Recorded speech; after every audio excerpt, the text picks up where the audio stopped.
hello అండి అందరికీ నిన్న మార్నింగ్ కాకరకాయలు విక్కినాను కదా ఆ వీడియో నెక్స్ట్ అప్లోడ్ చేస్తానని చెప్పినాను అదైతే ఇప్పుడు అప్లోడ్ చేస్తున్నాను నిన్న కాకరకాయలకి జొన్న రొట్టె అయితే చేశాను ఫస్ట్ కాకరకాయలు ఉప్పు పసుపు వేసుకొని కొన్ని నీళ్ళు వేసుకొని ఒక 10 నిమిషాలు అయితే ఉడికించుకోవాలి ఆ తర్వాత బార్లీలో కాయలు వేసుకొని మనం ఉడికించుకునే కాకరకాయలు అయితే దీంట్లోకి వేసుకోవాలి వేసుకున్న తర్వాత ఒక 10-20 నిమిషాలు కొద్దిగా రెడ్ అయిన తర్వాత పక్కకు తీసుకొని అందులోకి ఆవాలు జీలకర్ర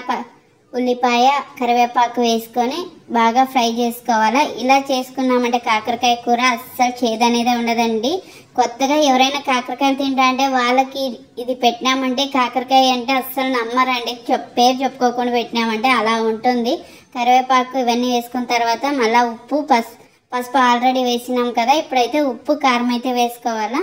ఇంకా తర్వాత అయితే పల్లీల పొడి అండి పల్లీల పొడి అంటే చాలా మందికి తెలుసు కదా మన ఇంట్లో ఎప్పుడూ స్టాక్గా ఉంటుంది మా ఇంట్లో అయితే ఇది లేకోకుంటే అస్సలు కిచెన్లో ఇంకేది లేనట్టే లెక్క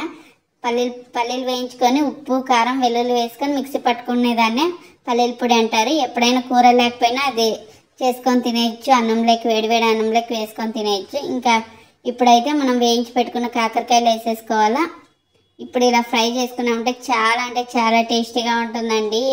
ఇవి కాకరకాయలు అంటే అస్సలు ఎవ్వరు నమ్మరు కొంచెం కూడా చేదనేదే లేదు మనం బెల్లము చక్కెర అలాంటివి వేసుకోవాల్సిన అవసరమే లేదు ఇలా చేసుకున్నామంటే ఒకసారి ట్రై చేసి చూసి మీకు నచ్చితే బాగుంది అని చెప్పి కామెంట్ చేయండి ప్లీజ్ మా ఇంట్లో అయితే కాకరకాయలు ఇద్దరు తినరు వాళ్ళ కోసం మళ్ళీ సపరేట్ చేయాలా నిన్న మార్నింగ్ జొన్న రొట్టె చేసినాను కదా వాళ్ళ కోసానికి అయితే ఇప్పుడు బీట్రూట్ ఫ్రై అయితే చేసినాను ఇంకా చిన్న రొట్టె ఉంది కదా అది బబ్బులకు కావాలంట పైన చిన్న రొట్టె కొద్దిగా పిండి మిగిలింటే చిన్న రొట్టె చేసినాను నాకు కావాలని